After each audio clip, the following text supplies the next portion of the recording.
벌써 11월의 마지막 주일입니다. 달력이 한 장밖에 남지 않았어요.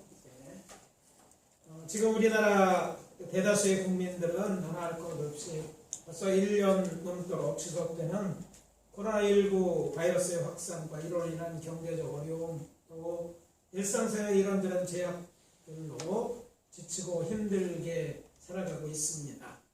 그런데 성경에 등장하는 믿음의 용사들의 삶도 들여다보면 힘들고 어려웠지만 그런 가운데서도 하나님을 기쁘게 하는 인생을 살아내는 것을 알게 됩니다.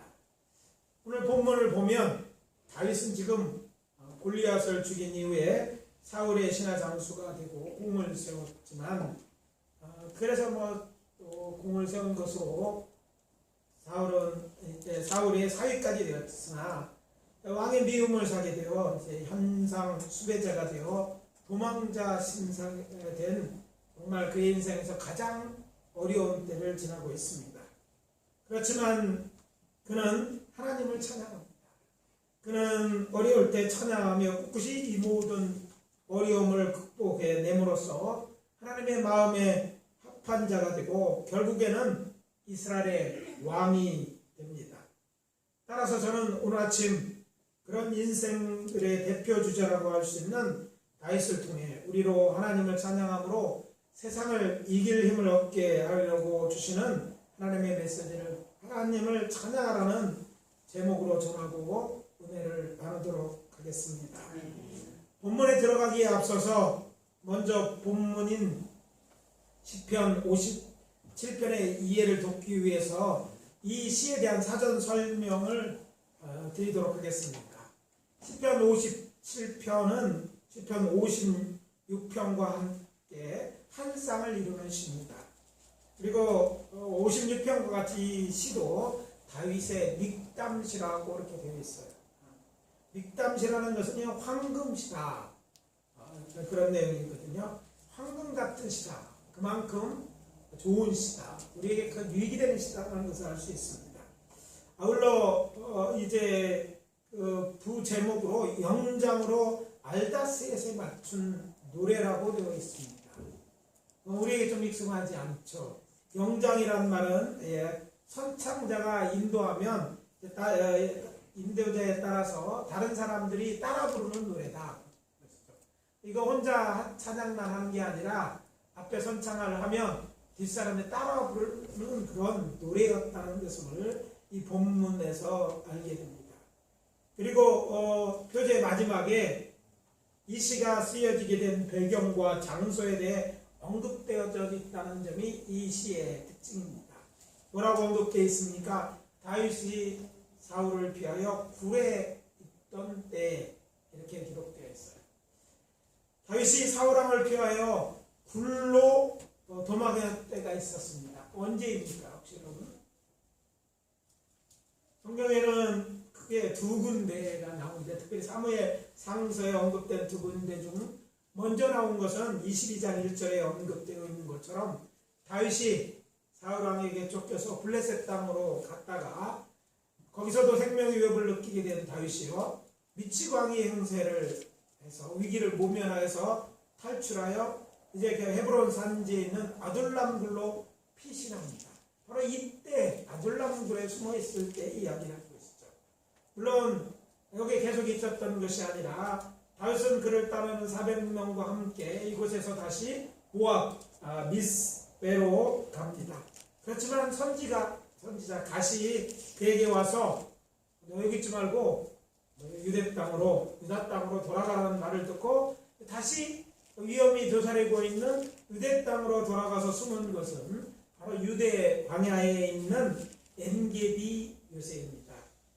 엔게디는 유대 광야의 동쪽 끝자락입니다. 그래서 광야와 사해가 만나는 곳이죠. 그래서 이곳은 지형이 어떠냐면 이 지도에 있는 것처럼 요르단 계곡 가운데는 제일 깊은데 사해의 해수면이 지중해보다 400m가 얕습니다.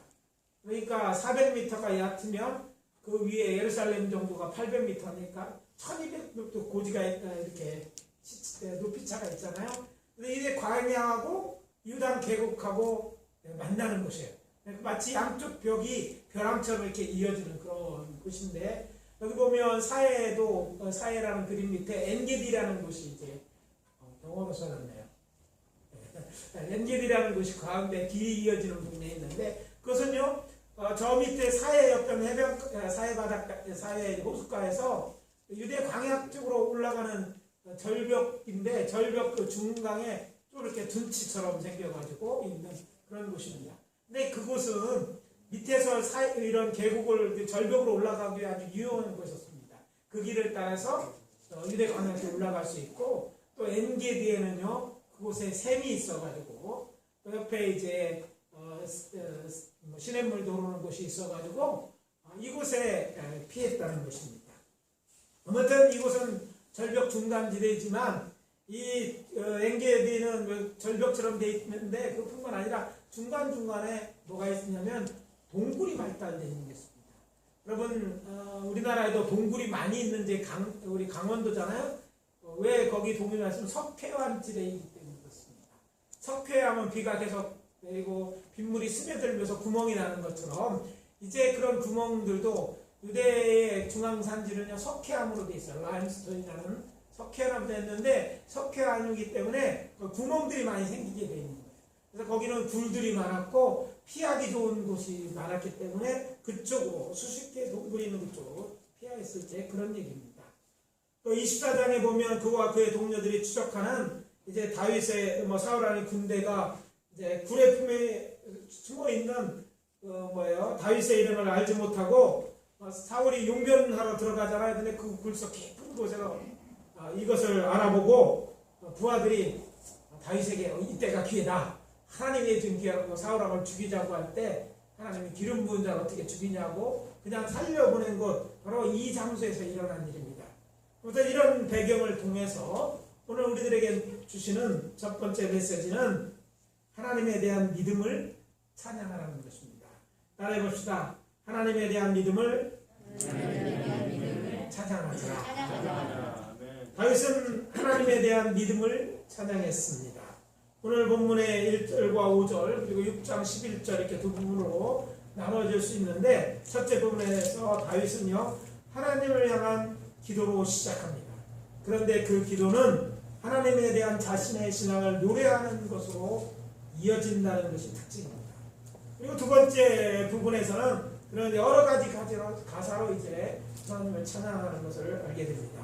아무튼 시편 57편 찬송시인데, 찬송에 대한 우리의 고정관념을 깨트립니다. 일반적으로 찬송은 하나님께서 이미 베풀어 주신 은혜를 노래하는 것으로만 알고 있습니다. 즉 감사할 이유나 하나님을 향한 마음을 노래하는 것이 찬송으로 생각한다는 것입니다.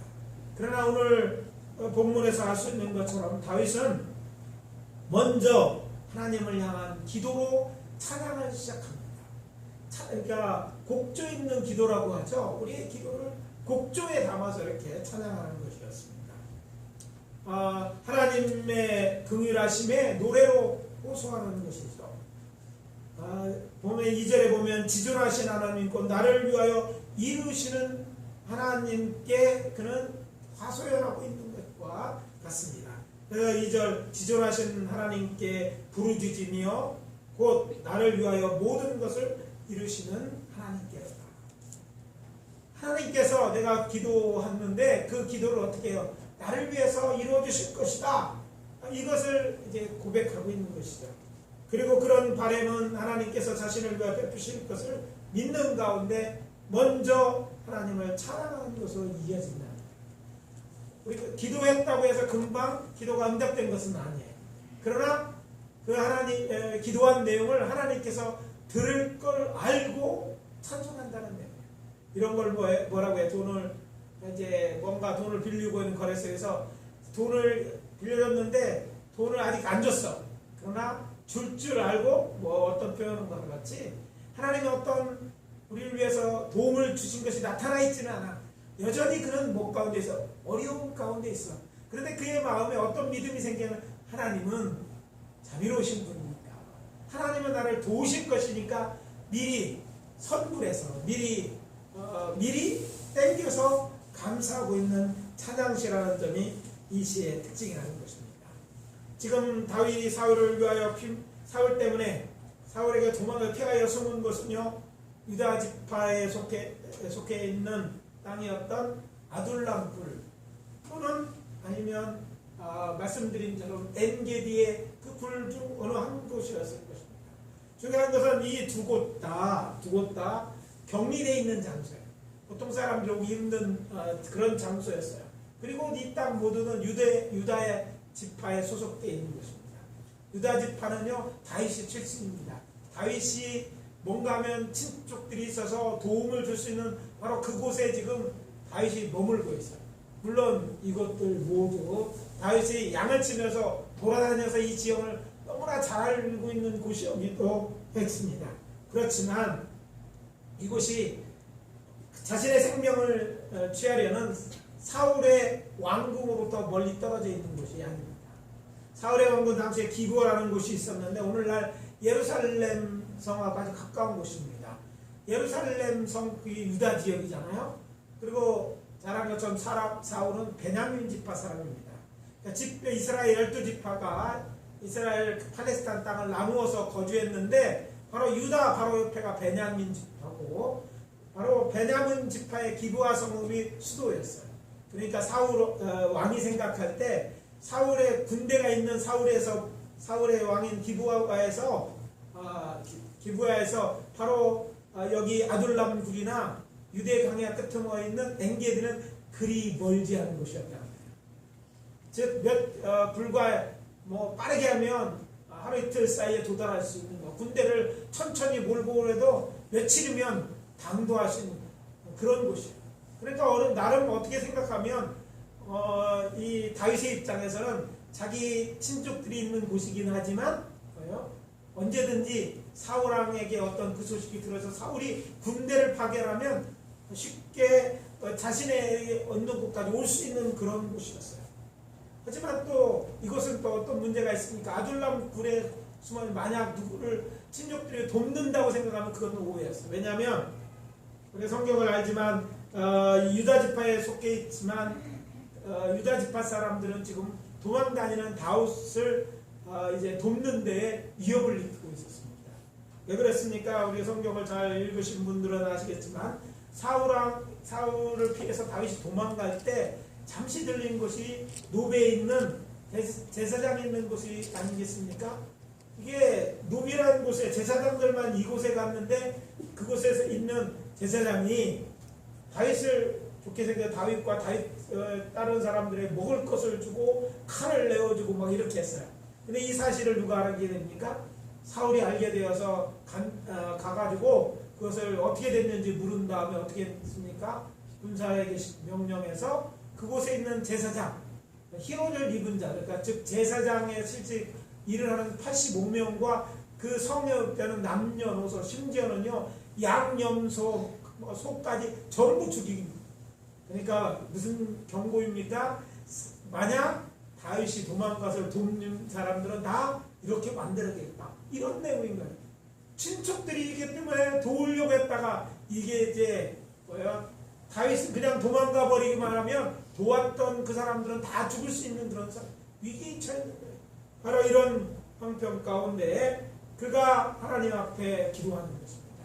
사람들은 이런저런 이유로 그를 도울 수 없고 그가 있는 처사는 아무래도 지형적으로 우리가 숨을 수 있는 곳이었지만 안전하게 사울에게서 도망갈 수 있는 그런 형편이었어요. 그래서 그런 생각하기를 하나님만이 자신을 도울 수 있는 거라고 생각하고 하나님 앞에 기도합니다. 근데는 참 기도를 통해 은혜가 있어요. 기도하면요, 무슨 여러분 기도해보면 아시겠지만 하나님 앞에 기도하면 상황이 바뀌지 않는데 먼저 내 마음속에요 하나님 주시는 평강이 있습니다. 이거 경험해보면 아시잖아요. 어려움은 아직 끝난 게 아니야. 상황이 바뀐 건 아니야. 그러나 이미 내 마음속에 하나님으로부터 은혜가 있는 거예요. 하나님에 대한 믿음이 내 마음으로 평안하게 합니다. 하나님에 대한 믿음이 내 마음으로 하나님이 도와주셔서 난 구원받을 거라는 확신이 들게 되고 그것 때문에 지금 다윗은요 하나님을 찬양하고 있는 것입니다. 그래서 다윗의 이 찬양시는 기도의 부분 찬양과 함께 있는 어쩌면 다윗의 믿음의 찬양이었던 것을 알게 됩니다. 해줄 줄로 믿고 믿는 그런 찬양이었다는 거예요. 우리들 가운데도 다윗과 같은 믿음의 찬송이 필요한 분들이 이 자리에 계실 줄 압니다. 가정의 어려움과 경제적 어려움, 육체적 어려움과 같은 많은 문제가 산적해 있고 아무리 주변을 둘러보아도 나를 도와줄 사람이 하나도 없을 수 있습니다. 친척도 또 친구들도 도움이 안 될 때가 있어요. 사방이 절벽처럼 꽉 막혀 있어 보이는 그런 답답한 환경에 놓여 있는 분들도 계실 줄 압니다. 물론 신자로서 이럴 때 해야 될 건 기도인 줄 압니다. 그러나 기도에도 마음이 불안하고 변화가 없을 때 더 이상 기도할 힘조차 없는 것 느껴질 때 다윗처럼 믿음의 찬송을 하나님께 드리시기를 바랍니다. 믿음의 찬송은 기도와 같이 우리 마음에 큰 믿음과 힘을 줄 것입니다. 이때 우리 중요한 것은 우리의 결단이 필요하다는 거예요.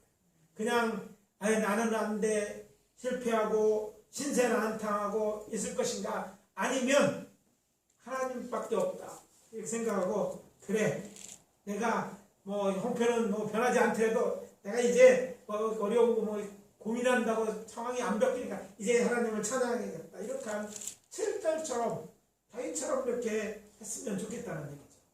7절에서 다윗은 뭐라고 얘기합니까? 하나님이여 내 마음이 확정되었고 내 마음이 확정되었어. 두 번이나 반복해서 내 마음을 정했다는 것이죠. 뭐라 해야 그러? 내가 노래하고 내가 찬송하리로다. 노래하고 찬송. 물론 노래가 우리에게도 효과가 있어요. 그러나 그냥 노래가 아니라 하나님을 이제 찬송하겠다. 내가 찬송하기로겠다. 불평불만하고 뭐 안 되는 거 낭망하고 고민하지 않고 이제는 내가 노래하겠다. 하나님께 찬송하겠다는 거예요. 그러면 이 노래는요, 어떤 하나님을 찬송하는 것이고 그 찬송이 저의 삶을 바꿀 줄 믿습니다. 아멘. 3절에서 다윗이 뭐라고 말합니까? 나를 구원하실 자 그리고 인자와 진리를 보내십니다. 나를 구원하실 것이다 믿는 것이죠. 그리고 인자와 진리를 보내줍니다. 누구요? 하나님께서 자신을 구원하실 것이라는 얘기고 하나님께서 인자와 진리를 보내실 것이라고 얘기합니다. 근데 흥미로운 것은 예수님께서도 이런 말씀을 많이 해요. 나는 인애를 원한다 이렇게 얘기하시잖아요. 또 자신이 또 진리라고 얘기합니다. 하나님의 그의 인자와 진리를 보내시라고 말한 것처럼 하나님은 구약에도 그랬고 신약에도 당신의 인자와 진리를 저들의 정말 그 자신 앞에 기도하는 자들을 위해서 보내시는 분은 즉 구원자를 보내시는 것이고 하나님이시고, 그래서 그렇게 기도하고 믿고 찬송하는 것임을 우리가 알 수 있습니다.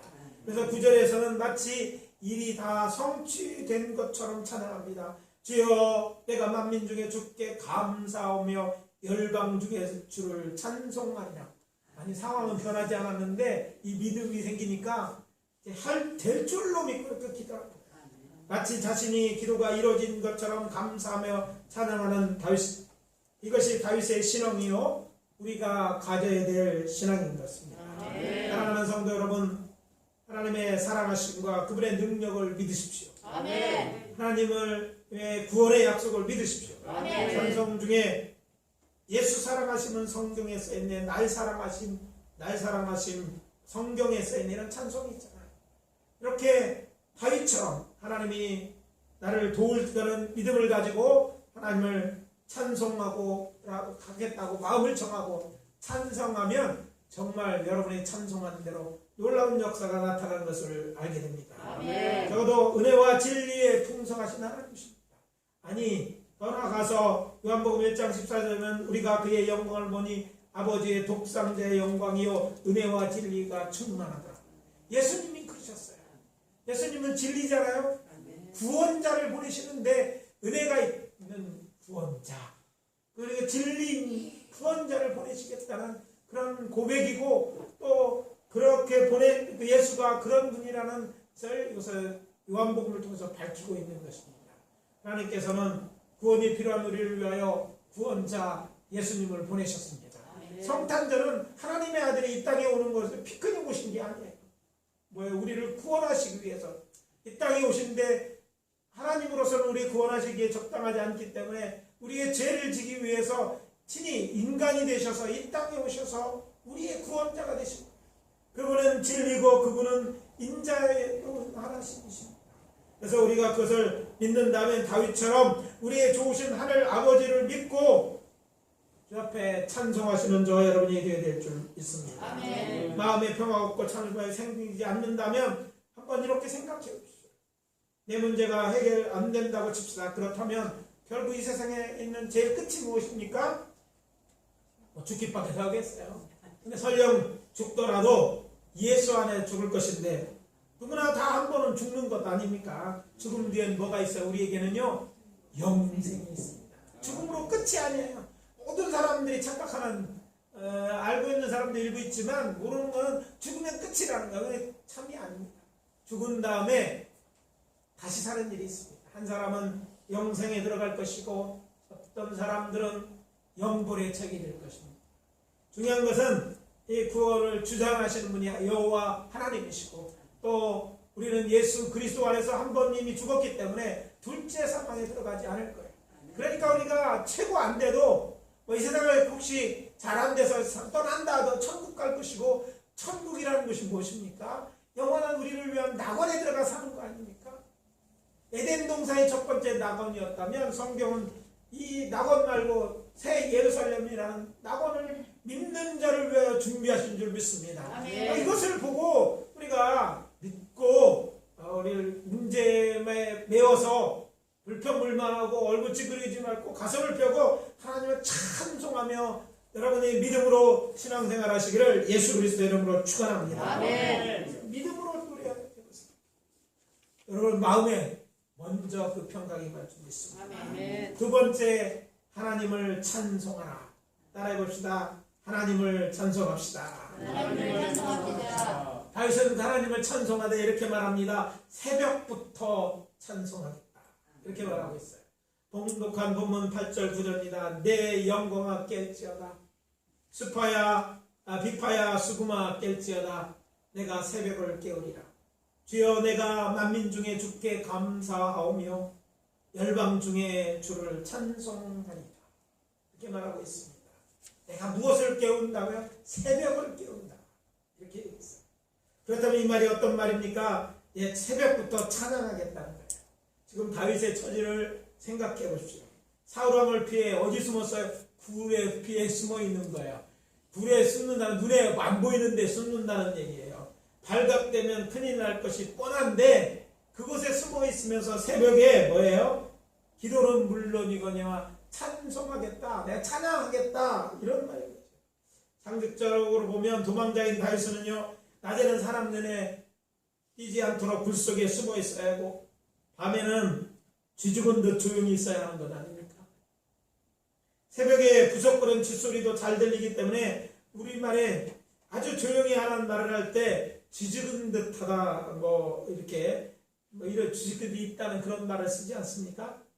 새벽은 하루 중에 새나 짐승, 사람의 소리 거의 들리지 않는 가장 고요한 시간입니다. 요즘 현대 우리가 도시에 살다 보니까 새벽부터 차 소리를 좀 듣긴 하지만 그래도 새벽이 조용하지 않아요.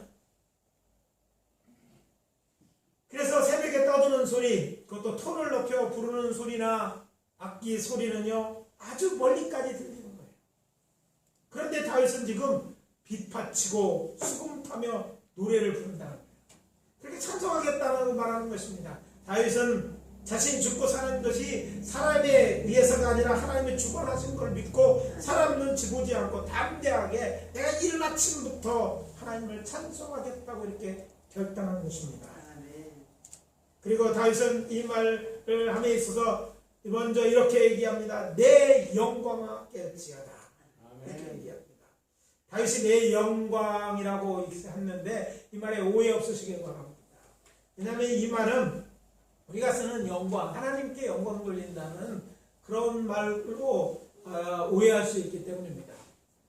사실 언어에도 영광이라고 번역할 수 있도록 나와 있는 것이 아닙니다. 히브리어는요, 내 마음이라는 의미로 쓰입니다. 내 마음 또는 내 혼. 그래서 영어 NIV 성경은 이 부분을요, 내 마음이라고 번역합니다.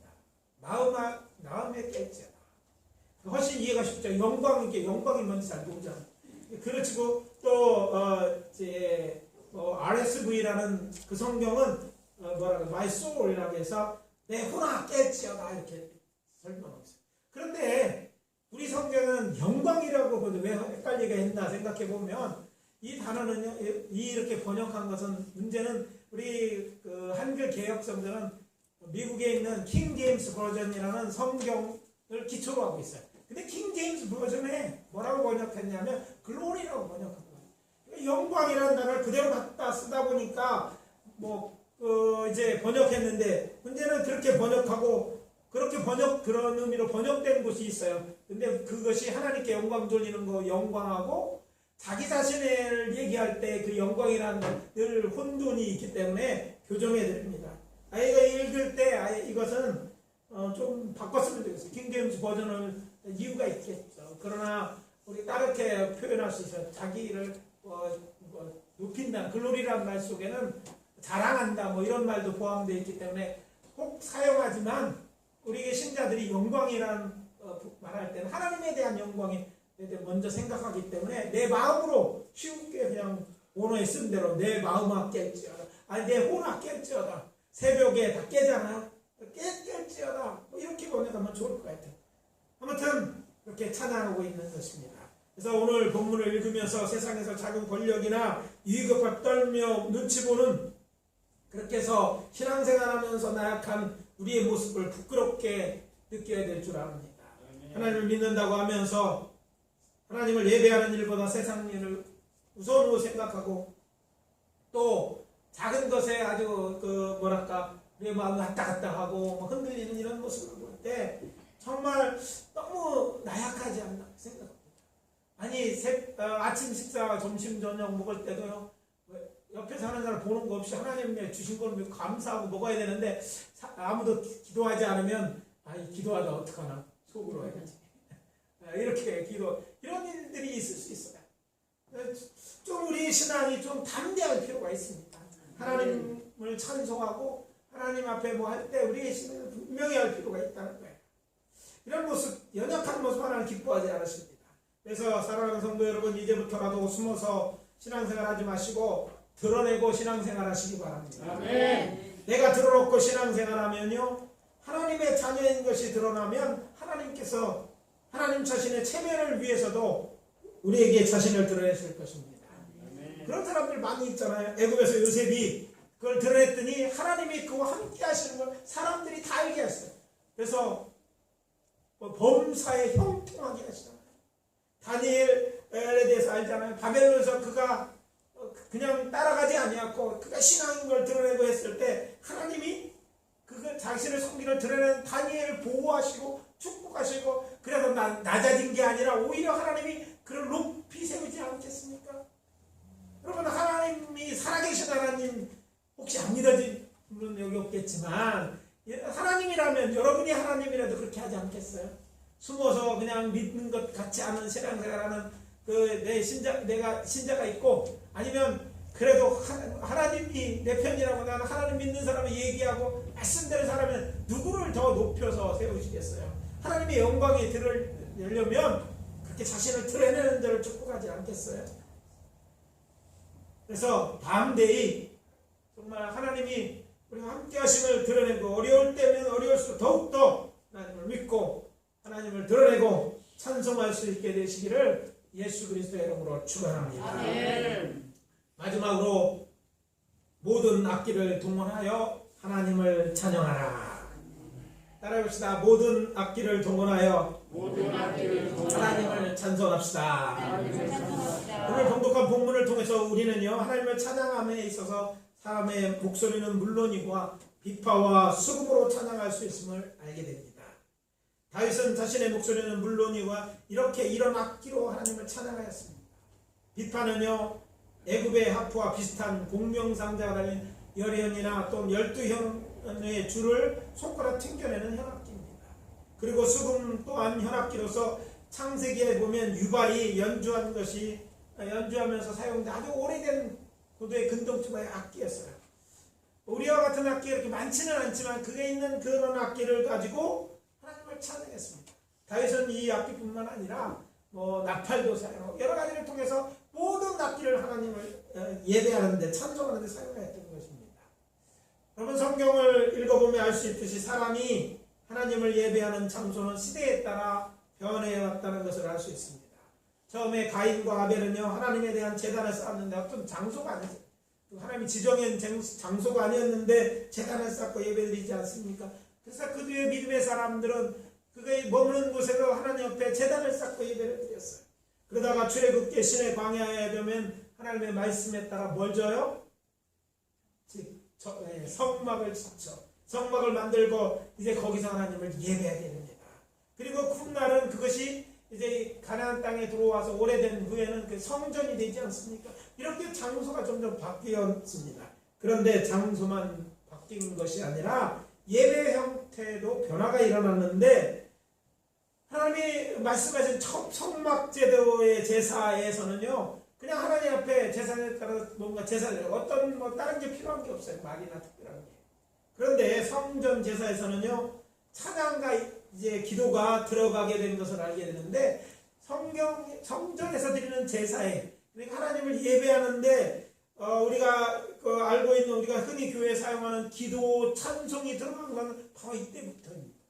우리가 예배할 때 오늘 여기서 예배 드리는데 기도도 있었고 찬송도 있었잖아요. 그 이전에는 없었는데 성전 시대부터 이것이 드러난단 말이죠. 그래서 그 첫 번째 시도한 사람이 바로 다윗인 것입니다. 다윗은 그런 곳에서 이렇게 찬양하면서 하나님을 찬양, 이제 예배에도 하나님이 기뻐하는 줄 알고 예배에서도 하나님 앞에 기도드리고 예배에서도 찬송하기 시작한 것이고 그래서 솔로몬의 성전 완성된 후에는요 이 공식적 예배하는 성가대가 생기고 또 이렇게 기도가 생기고 이런 것들이 다 생겨난 것입니다. 그래서 말씀드립니다. 하나님을 찬양하는데 하나님 앞에 영광을 돌리는데 뭐가 있어요? 우리 목소리만 아니라 악기가 동원될 수 있고 또 그것을 하는 것 이름을 높여 찬양하는 것은 하나님이 받으실 만한 그런 것입니다. 그러므로 말씀드립니다. 혹시 교회에서 드럼이나 악기를 사용하면서 거부감을 가지고 계신 분이 있는지 모르겠어요. 우리 초창기 한국 교회사를 보면 처음에는요 기타 친 것 때문에 문제를 삼았던 것을 알게 됩니다. 그렇잖아요. 기타 치는 것 그들이 생각하는 이제 전통적인 파이프 오르간이 있고 이렇게 이런 거 생각했는데 기타도 그 세상에 쓰는 뭐 피아노가 교회에 들어오고 뭐 이런 것들에 대해서 처음 거부감을 느끼게 됩니다. 다 있었던 거예요. 그런데 피아노 뭐 또 오면서 쳤으니까 했는데 후에는 이제 없다는 게 생기게 기타 같은 거거든요. 그래서 반대하는 사람들이 있었지만 사실 성경을 잘 알면 모든 악기를 찬양하는 거예요. 악기로 찬양할 수 있는 거 하나님의 큰 특권인 줄 믿습니다.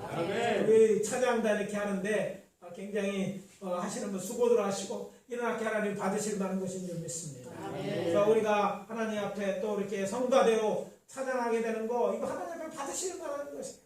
하여튼 그것이 무엇이든지 악기가 되었든지 무엇이든지 힘을 다해서 하나님을 찬송해야 될 줄 믿습니다. 특별히 그것도 없다고 뭐 찬송 못하는 게 아닙니다. 우리에게는 손바닥치면 할 수도 있잖아요.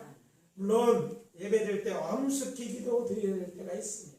그러나 하나님을 기쁘시게 하려고 찬송하고 노래하고 또 춤을 추는 것 이 모든 하나님의 영광을 드높이는 일이거든. 그것을 위해 할 때 이 예배 스타일은요 이런 오늘날 웃을 예배 스타일 같은 이런 것 하나님이 받으실 만한 것인 줄 믿습니다. 우리가 힘을 다해서 우리를 도와주시고 우리의 영광 받으게 합하시는 하나님을 찬양하시는 우리 모두가 되어질 줄 믿습니다. 그 말씀은 마무리합니다. 어려울 때 어떤 때입니까? 찬송하기 좋은 때라고 여기시기 바랍니다. 어려울 때 불평하는 거 쉽습니다. 원망하는 거 쉽습니다. 아무 말 하고 그냥 처박혀서 아무 말 쉽지만 그것은 우리에게 좋지 않은데 반대로 다윗에게 배우기 바랍니다. 어려울 때일수록 더욱 하나님을 찬송해 보십시오. 아니 여러분의 기도를 찬양에 담아서 하나님께 올리고 하나님이 우리의 기도를 들을 줄 믿고 찬양하시기를 바랍니다. 여러분 새벽부터 저녁까지 하나님을 찬양해 보세요. 어차피 천국 가서 할 일은 찬양하는 것인데 죽을 각오를 하고 하나님 앞에 찬송하고 여러분 기도하면 하나님이 힘을 주실 줄 믿습니다. 하나님이 여러분의 찬양을 기뻐 받으시고 여러분을 도와주실 줄 믿습니다. 하나님은 인자와 그리고 뭐가 진리 하나님이시죠. 변하지 않는 분이 아니십니다. 그렇기 때문에 과거같이 우리를 도와주실 줄 믿습니다.